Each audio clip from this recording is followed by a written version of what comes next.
Welcome to comrade Telugu news channel కి స్వాగతం. ముందుగా హెడ్లైన్స్. కన్యాకుమారిలోని వివేకానంద రాక్ మెమోరియల్ వద్ద ధ్యానముద్రలో ప్రధాని మోదీ.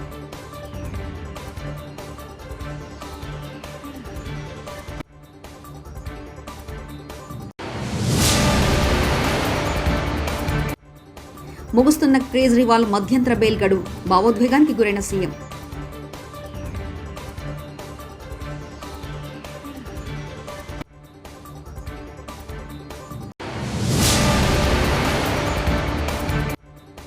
తిరుమల శ్రీవారిని దర్శించుకున్న అమిత్ షా దంపతులు.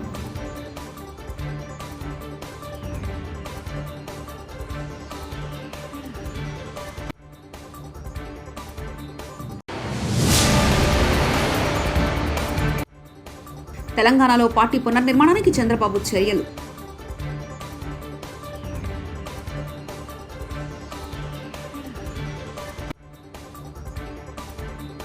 మే 31న మధ్యవర్తిత్వం ప్రారంభించే ముందు మే 31న ప్రధానమంత్రి మోదీ సూర్యభగవానుడికి ప్రార్థనలు చేశారు.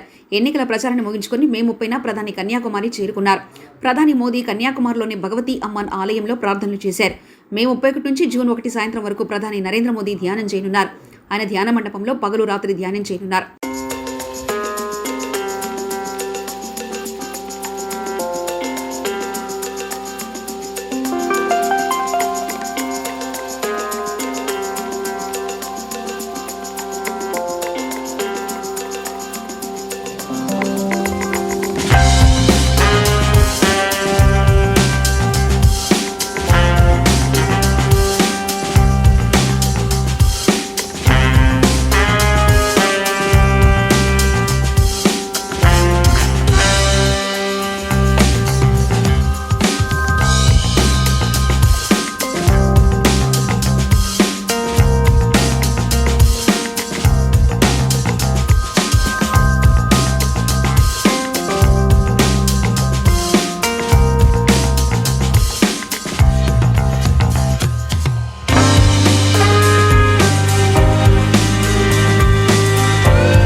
హిమాచల్ ప్రదేశ్లోని 4 లోక్సభ స్థానాలకు గత 2 సార్వత్రిక ఎన్నికలను బీజేపీ క్లీన్ స్వీప్ చేసింది.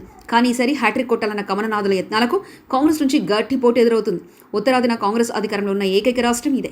ఈసారి లోక్సభ ఎన్నికల్లో ఖచ్చితంగా ఖాతా తెరవాలని ఆ పార్టీ పట్టుదలతో ఉంది. బీఎస్పీ కూడా అన్ని చోట్ల బరిలో ఉంది. ఢిల్లీ లిక్కర్ స్కామ్ కేసులో సీఎం అరవింద్ కేజ్రీవాల్కు సుప్రీంకోర్టు ఇచ్చిన మధ్యంతర బెయిల్ గడువు ముగుస్తుండటంతో జూన్ 2న ఆయన తిహార్ జైల్లో పోలీసులకు తిరిగి లొంగిపోనున్నారు. లోక్సభ ఎన్నికల ప్రచారానికి పార్టీ అధినేతగా తనకు బెయిల్ ఇవ్వాలని ఆయన సుప్రీం తలుపు తట్టిన విషయం తెలిసిందే. విచారించిన ధర్మాసనం ఆయనకు 21 రోజుల పాటు మధ్యంతర బెయిల్ ఇచ్చింది. గడువు ముగినుండటంతో ఎల్లుండి ఆయన తిరిగి తిహార్ జైలుకు వెళ్లనున్నారు. ఈసారి లోక్సభ ఎన్నికల్లో ఆదాయ పన్ను శాఖ జరిపిన దాడుల్లో రికార్డు స్థాయిలో 1,100 కోట్ల విలువ గల నగదు, ఆభరణాలు పట్టుబడ్డాయి. 2019లో 390 కోట్లు పట్టుబడగా దానికంటే 182% అధికంగా ఈసారి నగదు పట్టుబడింది. మే 30వ తేదీ వరకు పట్టుబడిన సొమ్ము దాదాపు 1,100 కోట్లు విలువ చేస్తుందని ఆదాయ పన్ను వర్గాలు తెలిపాయి. తిరుమల శ్రీవారిని కేంద్ర హోంమంత్రి అమిత్ షా శుక్రవారం దర్శించుకున్నారు. ఆయనకు తిరుమల తిరుపతి దేవస్థాన ఈవో ధర్మారెడ్డి, అర్చకులు ఆలయ మర్యాదలతో స్వాగతం పలికారు. అనంతరం గర్భాలయంకు వెళ్లిన అమిత్ షా స్వామివారి దర్శించుకుని మొక్కులు చెల్లించారు. దర్శనానంతరం అమిత్ షాకు రంగనాయకుల మండపంలో పండితులు ఆశీర్వచనం చేశారు. ఈవో ధర్మారెడ్డి స్వామివారి తీర్థప్రసాదాలు చిత్రపటాన్ని అందజేశారు.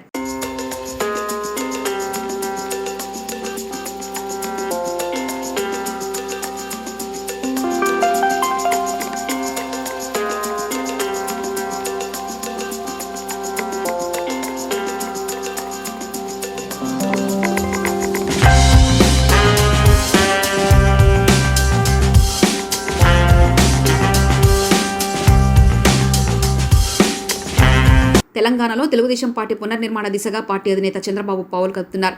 ఈ మేరకు హైదరాబాద్లోని తన నివాసంలో పార్టీ శ్రేణులతో సమావేశం కానున్నారు.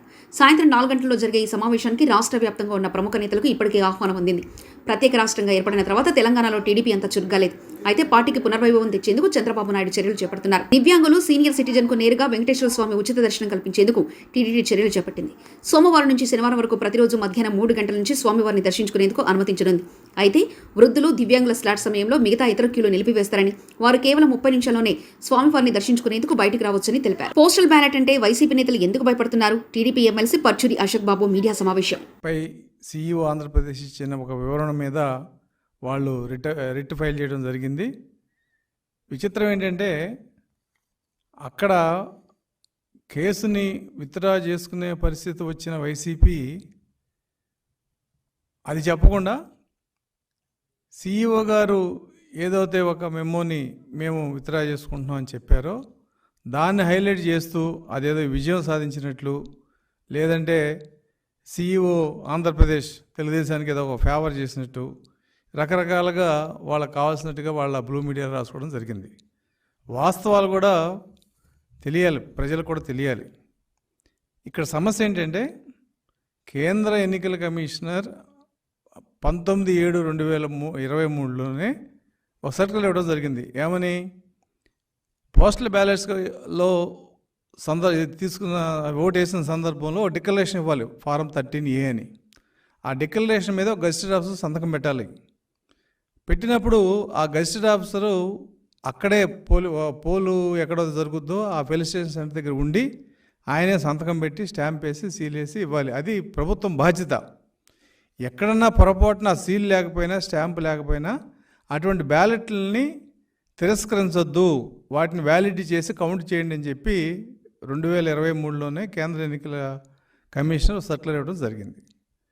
ఇవాళ దాన్ని ఉటకిస్తూ 25/7/2024న ఆంధ్రప్రదేశ్ CEO గారు కూడా ఇటువంటి సందర్భాల్లో పోస్టల్ బ్యాలెట్ని మేము రిజెక్ట్ చేయమని చెప్పి స్పష్టంగా సర్కులర్ ఇవ్వడం జరిగింది.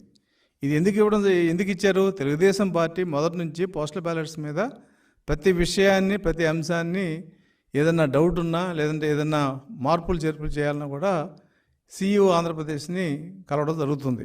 ఆ సందర్భంలో మేము స్పష్టంగా అడిగాం, అయ్యా మీరు మాకు కొన్ని చోట్ల ఈ స్టాంపులు సీళ్లు వేయలేదు, అలాగే కొన్ని చోట్ల పోస్టల్ బ్యాలెట్ వెనకాల RO గారు ఫాస్మెయిల్ లేదు, మరి కేంద్ర ఎన్నికల కమిషనర్ సర్క్యులర్ ప్రకారం వీటన్నిటిని వ్యాలిడ్ చేయమని ఉంది. అది రూల్లో ఉన్నా కూడా మన అధికార పరిస్థితి ఎలా ఉందంటే పోస్టల్ బ్యాలెట్స్కి ఈవీఎంలు వాడిన అధికారులు ఉన్నారు ఈ రాష్ట్రంలో. కాబట్టి వాళ్ళకి స్పష్టత కావాలంటే మళ్ళీ మీరు ఒక సర్క్యులర్ ఇస్తే తప్ప దీని మీద స్పష్టత రాదు, లేదంటే అనవసరంగా పోస్టల్ బ్యాలెట్స్ నష్టపోయే పరిస్థితి ఉందని చెప్పి మేము అడిగినప్పుడు ఆయన 25/7/2024 సర్క్యులర్ ఇచ్చాడు. ఏమని? ఈ పోస్టల్ బ్యాలెట్స్ విషయంలో కేంద్ర ఎన్నికల కమిషనర్ ఇచ్చిన దాన్ని యథాతథంగా వివరిస్తూ, ఒకవేళ ఎక్కడన్నా ఈ సంతకాలు అటెస్టింగ్ ఆఫీసర్ సంతకాలు లేకపోతే అటువంటి వివరాలన్నీ కూడా రాష్ట్రంలో ఉన్న అందరు ROలకి పంపించండి అని చెప్పాడు ఆయన. రెండో విషయం, పోస్టల్ బ్యాలెట్లో వెనక సంతకాలు లేకపోయినా కూడా ఆ పోస్టల్ బ్యాలెట్ అకౌంట్లో ఈ పోస్టల్ బ్యాలెట్ సీరియల్ నెంబర్ చూసి అది టాలీ అవుతే దాన్ని వ్యాలిడ్ చేసి కౌంటింగ్లో అలౌ చేయమని చెప్పి ఆయన స్పష్టంగా చెప్పడం జరిగింది. దాన్ని వైసీపీ వాళ్ళు ఏదో నష్టం జరిగిపోయింది, CEO ఆంధ్రప్రదేశ్ ఒక విచిత్రమైన సర్క్యులర్ ఇచ్చాడు, దేశమంతా ఒక రకంగా పోతుంటే ఈయన ఒక రకంగా పోతాడని చెప్పి నానా యాగి చేసి ఆయన కలవడం, వాళ్ళ బ్లూ మీడియాలో వాళ్ళ ఇష్టం వచ్చిన ప్రచారం చేసుకోవడం జరిగింది. అయితే CEO గారు చాలా స్పష్టంగా చెప్పాడు, నేను నా సొంత నిర్ణయాలు ఏం లేవు, ఇది కేంద్ర ఎన్నికల కమిషనర్ ఇచ్చిన దాన్ని నేను మళ్ళీ తిరిగి అందరికీ చెప్పడం జరిగిందని చెప్పిన మీదట వాళ్ళు హైకోర్టులో వేశారు కేసు. హైకోర్టులో వేసినప్పుడు ఈ కేసు వేసిన వెంటనే CEO ఆంధ్రప్రదేశ్ కేంద్ర ఎన్నికల కమిషనర్ గారికి లెటర్ రాసి నేను ఇచ్చిన క్లారిఫికేషన్ మీద మీ అభిప్రాయం తెలపండి అని చెప్పి ఆయన అడగడం జరిగింది. నిన్న వెంటనే కేంద్ర ఎన్నికల కమిషనర్ చాలా స్పష్టంగా చెప్పింది, అటెస్టేషన్ ఫారం 13 మీద అటెస్టేషన్ ఆఫీసర్ సంతకం పెట్టి సీలు కానీ ఆయన స్టాంపు కానీ వేయకపోతే అటువంటి బ్యాలెట్లని తిరస్కరించడానికి వీలు లేదు, కాబట్టి అటన్నిటిని కూడా కౌంట్లో తీసుకోవాలని చెప్పి వాళ్ళు ఇమ్మీడియట్గా సెక్రటరీ కేంద్ర ఎన్నికల కమిషనర్ ఒక లెటర్ రాయడం జరిగింది. కోర్టులు దీన్ని ప్రొడ్యూస్ చేయడం జరిగింది. అప్పుడు వీళ్ళకి గొంతులు వెలకబడింది. ఏం చేయాలి? అయితే కేసు డిస్మిస్ అవుద్ది, లేదంటే మళ్ళీ వేరే అప్పీలు వేసుకుని కేంద్ర ఎన్నికల కమిషనర్ ఇచ్చిన మెమోని మేము ఛాలెంజ్ చేస్తామని కోర్టుకు చెప్పిన దాని మీద కోర్టు కూడా అంగీకరించి మీరు దాన్ని ఛాలెంజ్ చేయండి అని చెప్పడం జరిగింది. అయితే ఇక్కడ సిఇఓ ఆంధ్రప్రదేశ్ గారు ఏం చేశారంటే, ఈ ఆర్ఓ ఎవరైతే ఉన్నారో వాళ్ళ దగ్గర అటెస్టేషన్ చేసిన అధికారి యొక్క వివరాలు రాష్ట్రంలో అందరు ఆర్ఓలకు పంపించండి అని చెప్పి ఒక చిన్న మెమో ఇచ్చాడు ఆయన 27/5/2024. ఈ మెమో అనేది ఒకవేళ పార్టీలకు అభ్యంతరకరం అయితే దాన్ని నేను విత్డ్రా చేసుకుంటున్నా అని చెప్పి కోర్టులో చెప్పడం జరిగింది. ఆయన పోస్టల్ బ్యాలెట్ మీద సంతకాల్లో ఉండి స్టాంప్ లేకపోయినా సీల్ లేకపోయినా వాటిని కౌంట్ చేయాలి అన్న దాని మీద ఎక్కడ వెనక తగ్గల. కేవలం అటెస్టింగ్ ఆఫీసర్ యొక్క వివరాలని రాష్ట్రం అంతా పంపించే విషయంలోనే అది మేము విత్డ్రా చేసుకుంటామని చెప్పడం జరిగింది.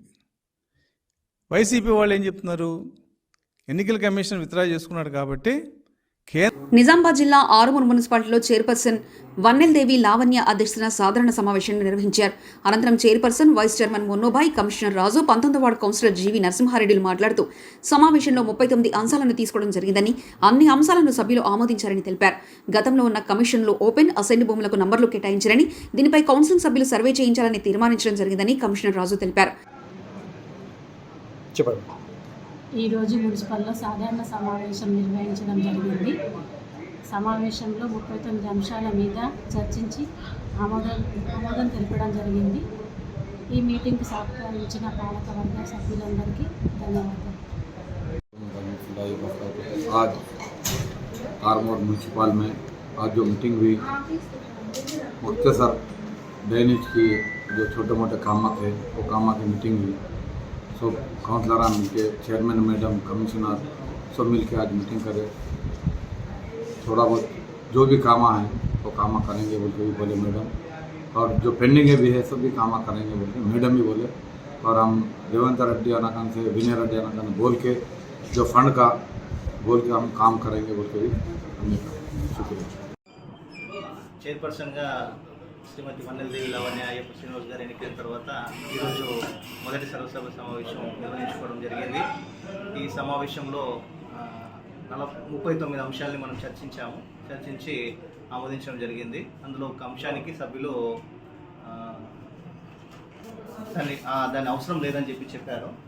మనకు అంశం అంటే ట్రాఫిక్ సిగ్నల్స్ది మనం మెయింటైన్ చేయడం ఎందుకు, సిఐ కొత్త మన దగ్గర ట్రాఫిక్ పోలీస్ స్టేషన్ అయింది కాబట్టి వాళ్ళకి ఇవ్వండి అని చెప్పారు. కాబట్టి వాళ్ళతో ఒకసారి చర్చించిన తదుపరి మనం ఆ డిసిషన్ తీసుకోవడం జరిగింది. ఆ అంశం తప్ప మిగిలిన అంశాలన్నీ కూడా సభ్యులు ఆమోదం తెలపడం జరిగింది. అలాగే ఓపెన్ ప్లాట్లలో కూడా నంబర్స్ ఇచ్చారు. ఇంకా చాలా రోజుల నుంచి అలాగే జరుగుతుంది. ఇంతకుముందు ఉన్న కమిషనర్లు, పోయిన కమిషనర్లు అందరూ కూడా ఈ నంబర్స్ అసైన్మెంట్ ఆన్సర్లు ఇచ్చారు. నా వార్డులో ఇచ్చారు అని కొంతమంది కౌన్సిలర్లు లేవనెత్తారు. వాటిని కూడా ఎంక్వైరీ చేయమని చెప్పారు వాళ్ళు కూడా. ఆ విషయంలో కూడా మనము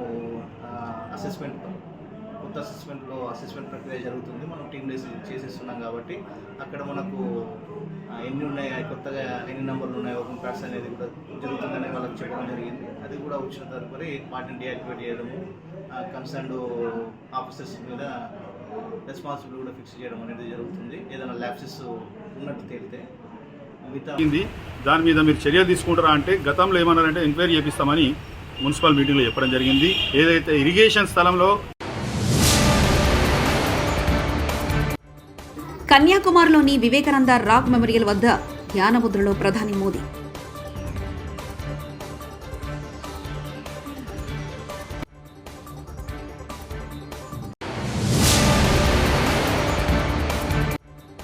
ముగుస్తున్న కేజ్రీవాల్ మధ్యంతర బెయిల్ గడువు, భావోద్వేగానికి గురైన సీఎం.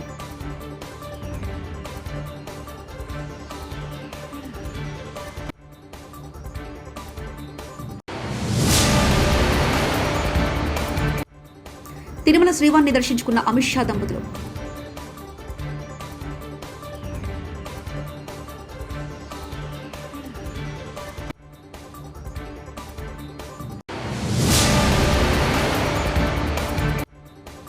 తెలంగాణలో పార్టీ పునర్నిర్మాణానికి చంద్రబాబు చర్యలు.